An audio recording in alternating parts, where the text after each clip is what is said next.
I love two things: peaceful Minecraft vibes and absolute internet chaos.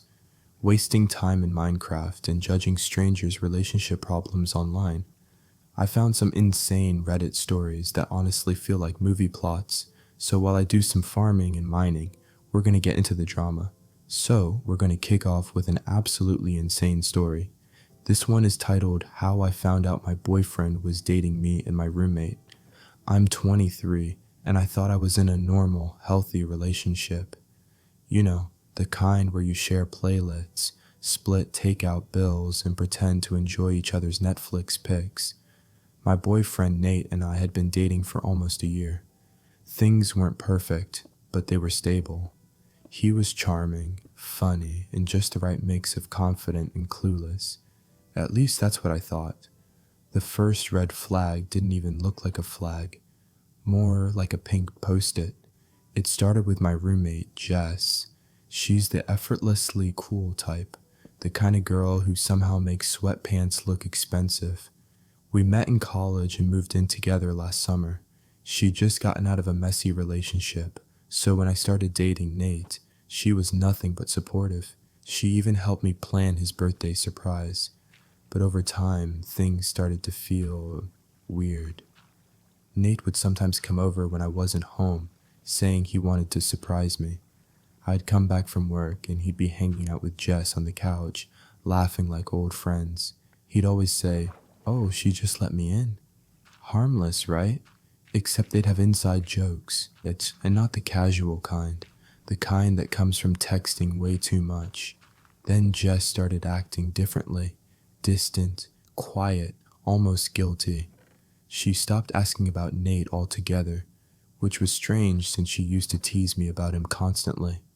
One night, I was sitting in the living room scrolling through Instagram, and I noticed Nate had liked a picture Jess posted. One of those just got home from work but still hot mirror selfies. The kind of picture that screams, "I know what I'm doing." I joked about it to her, like, "Wow, your biggest fan liked your post." She froze just for a second and then forced a laugh. "Oh yeah, guess he did." That was the moment my stomach dropped. I didn't say anything right away. Instead, I started paying attention. I noticed Nate getting texts at weird hours. He'd flip his phone face down and every time I looked his way. Once, when he was in the shower, I heard his phone buzz with a notification, and Jess's name popped up.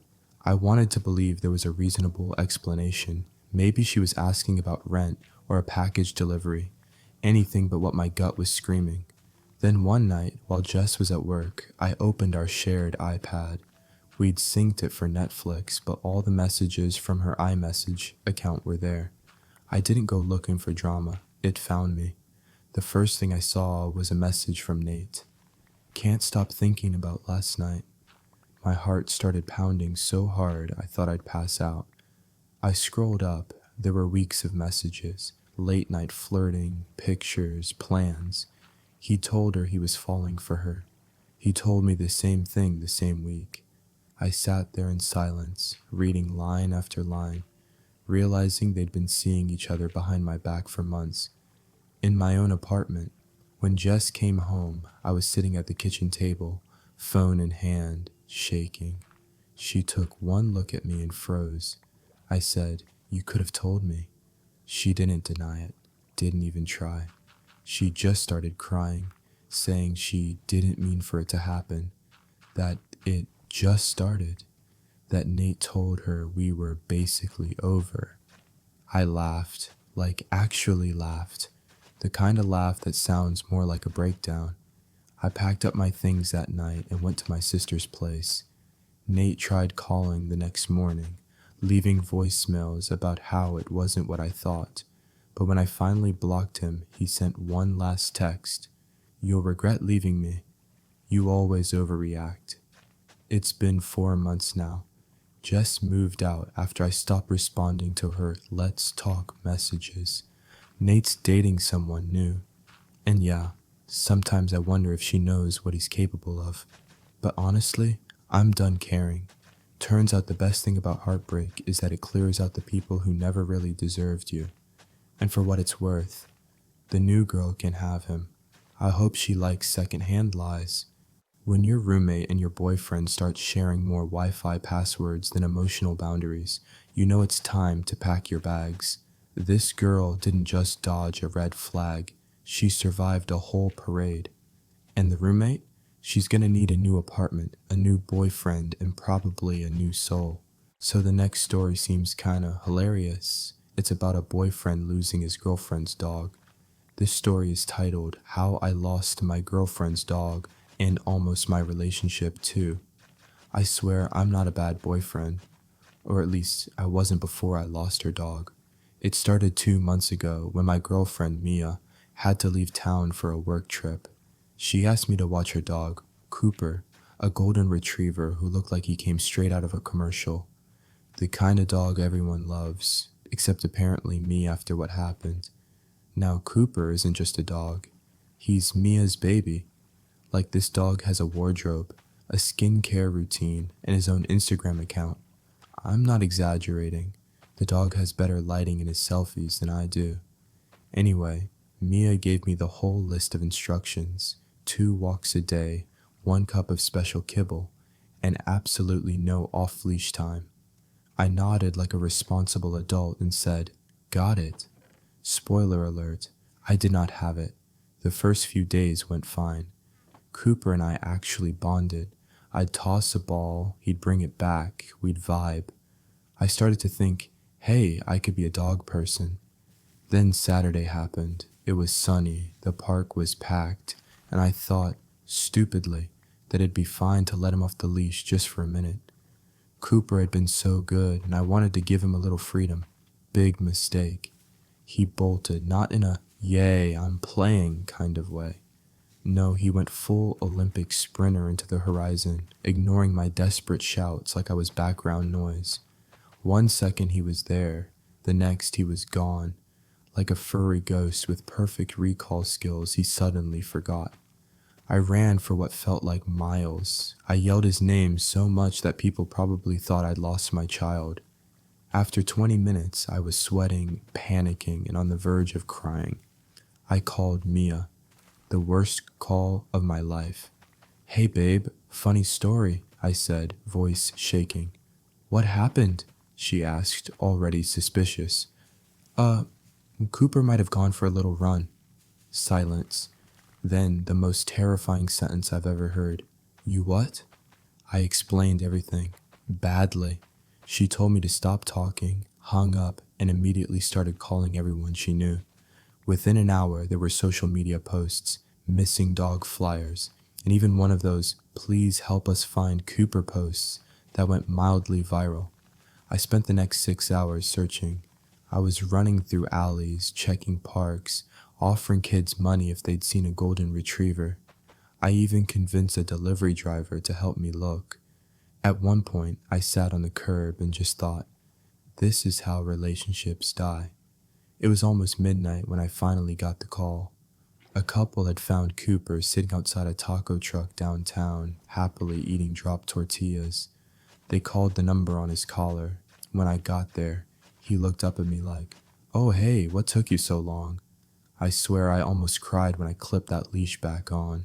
I took about 50 selfies of us together just to prove to Mia that he was safe. When she came home, she didn't speak to me for an hour. She just hugged Cooper and whispered, "You poor thing." Then she turned to me and said, "You know, I trusted you." That hurt more than anything. I tried to explain that it was a one-time mistake, that I'd learned my lesson. She didn't yell. She just said, "I'm not mad, I'm just disappointed," which honestly is way worse than yelling. It's been a few weeks since then. We're still together, barely. She lets me walk Cooper again, but only if she's watching. The leash is practically glued to my hand now. Sometimes when I see him wagging his tail, I swear he's mocking me, like he knows exactly what he did. I lost her dog once, I won't lose her again. But if Cooper ever runs off another time, I'm not chasing him. I'm just moving to a new city.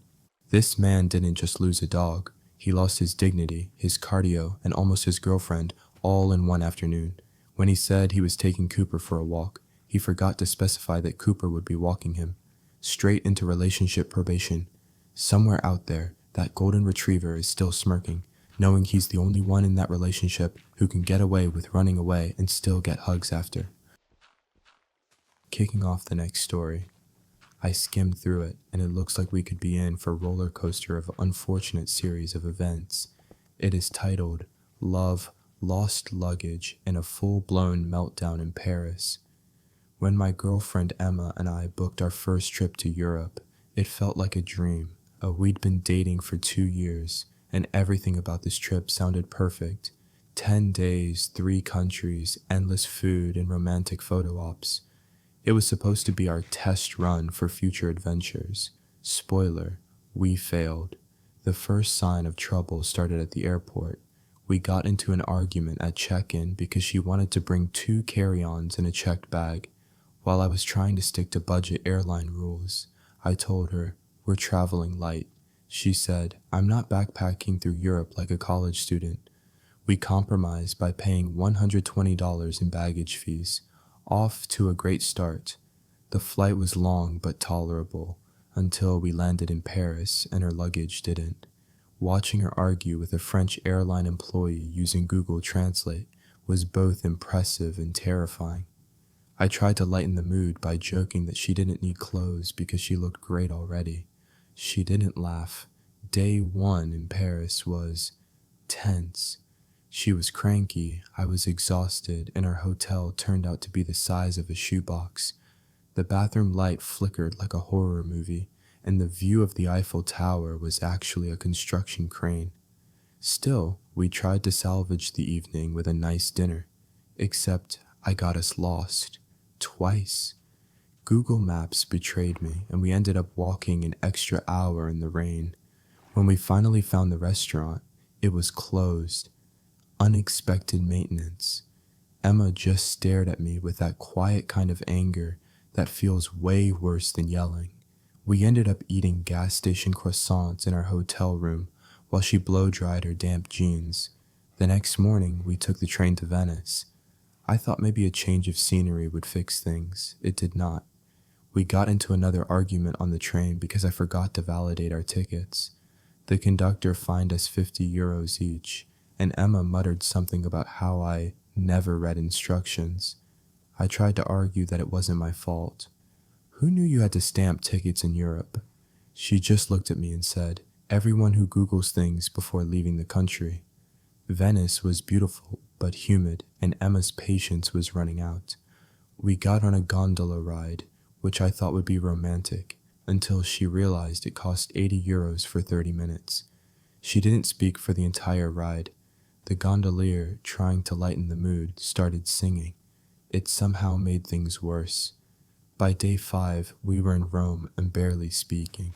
I lost her at the Colosseum after she stopped to take pictures, and I wandered off looking for water. She was gone for 30 minutes. I found her by a souvenir stand, glaring at me like I'd personally set the Roman Empire on fire. The final straw came at the Trevi fountain. I tried to throw a coin in and make a wish. She asked what I wished for. I said, for this trip to be over. Yeah, wrong answer.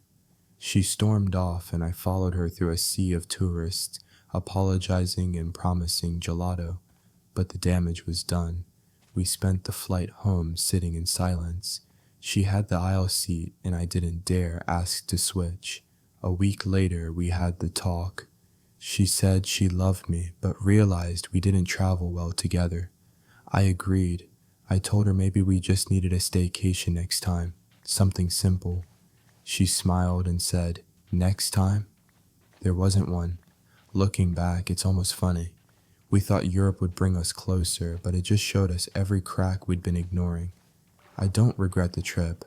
I mean, I got to see the Eiffel Tower and eat real Italian pizza. But I did learn one thing. Before you travel with someone, try surviving an airport delay in a shared bathroom first. Because love might survive a lot, but it won't survive lost luggage and a $12 croissant.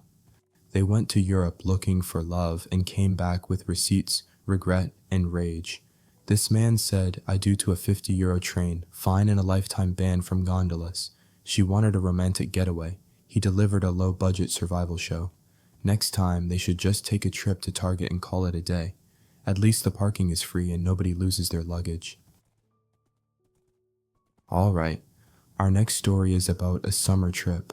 Maybe a summer trip that should have never happened. It reads, I cheated on my boyfriend during summer break and I don't know what to do.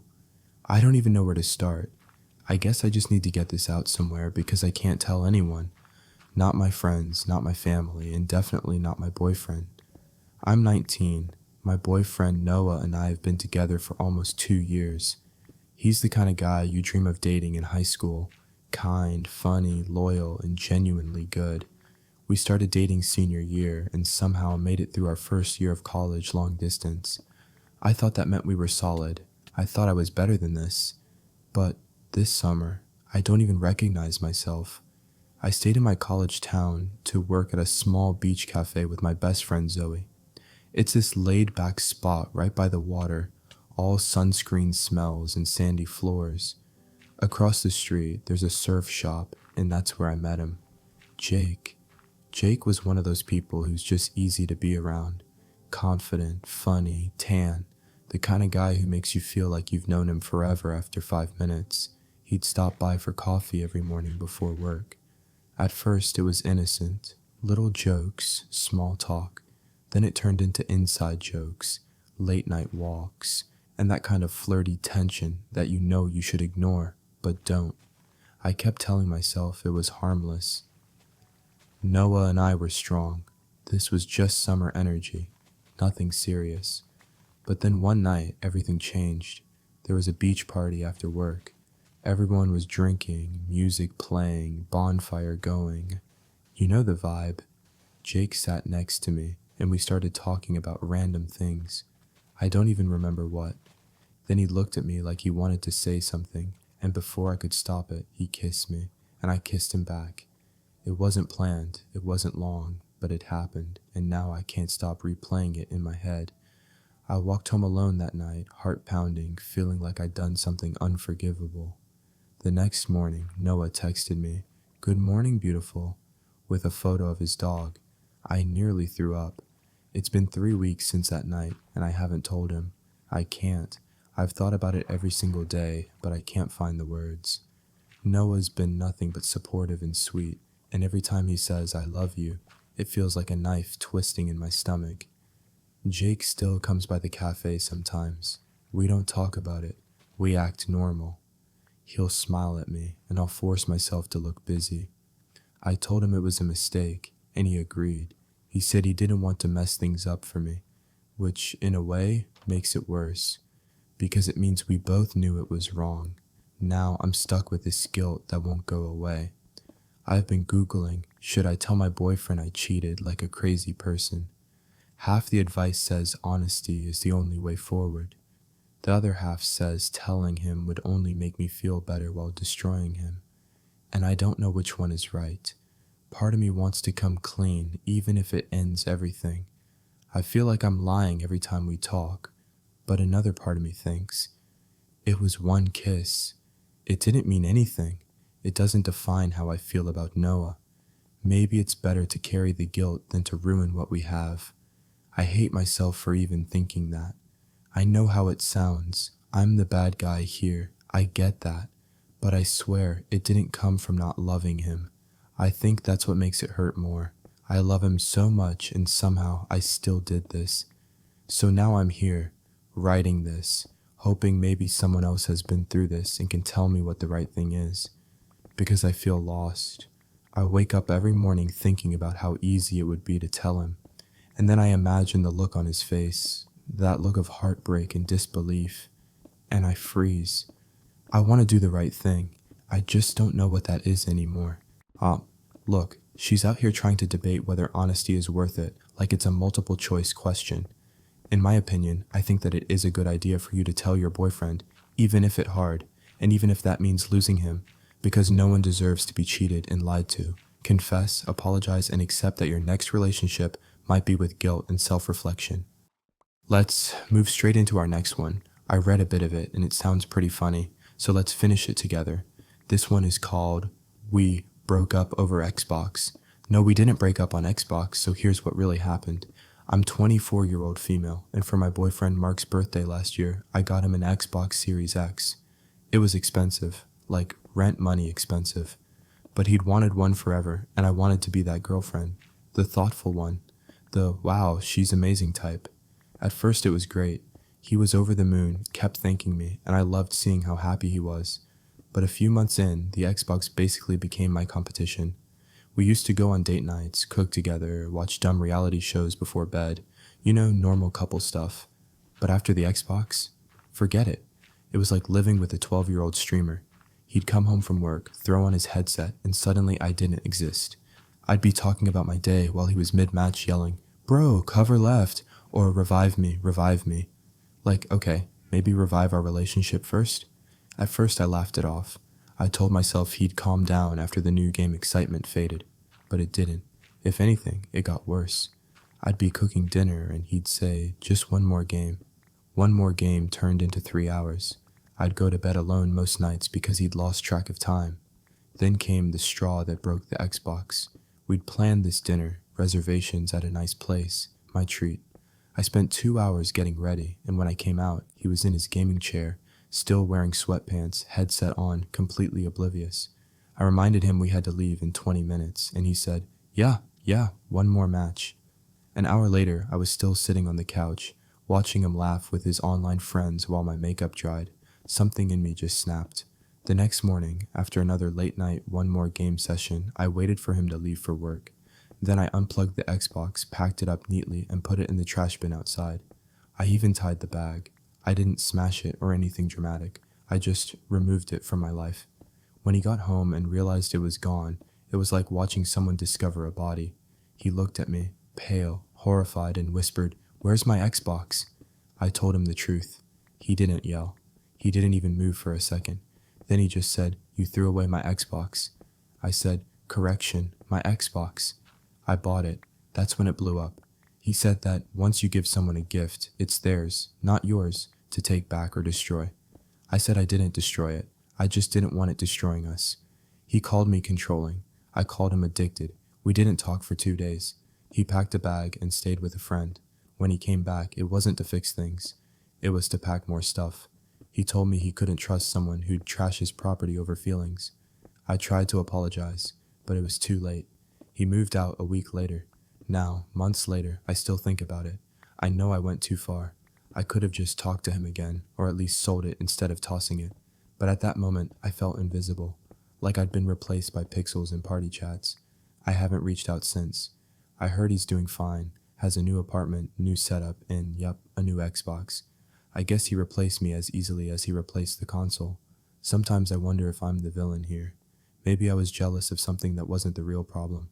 Maybe it wasn't about the Xbox at all. Maybe it was about how I felt unloved, ignored, and stuck in a relationship that revolved around something that didn't even breathe. I don't know. All I know is, next time I buy a guy something expensive, I'm keeping the receipt. This girl didn't just take out the trash. She took out her sanity, her relationship, and $500 of Microsoft hardware. 3 days of silence, and she's living like she's in witness protection, waiting for her boyfriend to notice. Some say love is about communication, but apparently it's also about hiding an Xbox corpse behind the dumpster. Maybe next time she should throw out the problem, not the console. So this one definitely caught my eyes while I was scrolling. It reads, "My boyfriend cheated on me with his cousin." Alright, I never really post on here, but this one time I really have to get this off my chest. For context, I'm 22 and I still can't believe this happened. If I didn't live through it, I'd swear it was something ripped straight out of a Netflix documentary. So, my boyfriend, let's call him Matt, and I'd been together for almost 2 years. He was charming, funny, good-looking, and everyone loved him. My family adored him. His friends adored him. And I really thought we had that forever kind of love. He'd always talked about how close he was with his cousin Emily. They grew up together, practically like siblings, he said. And honestly, I thought it was sweet. They texted a lot, hung out sometimes, and she was always at family events. I never had a reason to suspect anything weird, until recently. It started with something small. I noticed how he'd always light up when her name popped up on his phone. The kind of smile you give when you're texting your crush, not your cousin. I brushed it off though, because, again, family. Who thinks like that? Then one night, we were watching a movie on his couch and his phone buzzed on the table. The screen lit up with a message from M heart emoji. The heart threw me off immediately. I don't even get a heart next to my name, just a plain babe. I asked, why does Emily have a heart next to her name? He looked nervous for half a second and said, oh, we just do that. It's a family thing. A family thing. Right. Something about it didn't sit right, so later that week, when he was in the shower, I did something I'm not proud of. I opened his phone.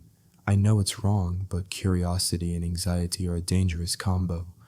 I went through his texts with M heart emoji, and that's when my entire stomach dropped. These weren't family messages, these were relationship messages, flirty nicknames, late night I miss you texts, inside jokes about keeping things quiet. One message said, I hate pretending we're just cousins around everyone. Another said, you're the only person who really gets me. There were pictures too, nothing explicit but intimate enough. Her wearing his hoodie, them holding hands, one with his arm around her waist in a way that definitely wasn't family appropriate. I felt like my brain short-circuited. My hands were shaking so hard I almost dropped his phone. When he came out of the shower, I confronted him immediately. He froze. Then he did what cheaters always do, tried to make me feel crazy. They're just jokes, he said. She's going through a breakup and leans on me a lot. But when I said I'd seen the part where they talked about keeping things quiet, he went silent, completely silent. Finally, he said, you don't understand, it's complicated. Complicated, that's the word he used, not innocent, not your misunderstanding.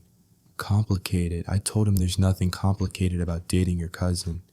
He started tearing up, said it just happened, that they connected when they spent the summer together at a family reunion last year. He swore it wasn't physical anymore, but that they still cared deeply for each other. I was disgusted. I left immediately. He's tried reaching out a few times since. Long apology texts about how he never meant to hurt me and how he's getting therapy to understand his feelings. I haven't replied. I can't. Every time I think about it, I feel sick. It's not even just the betrayal. It's how blindsided I was. The way he used family as a cover, how I trusted him completely, and how everyone around us thought they were just close cousins.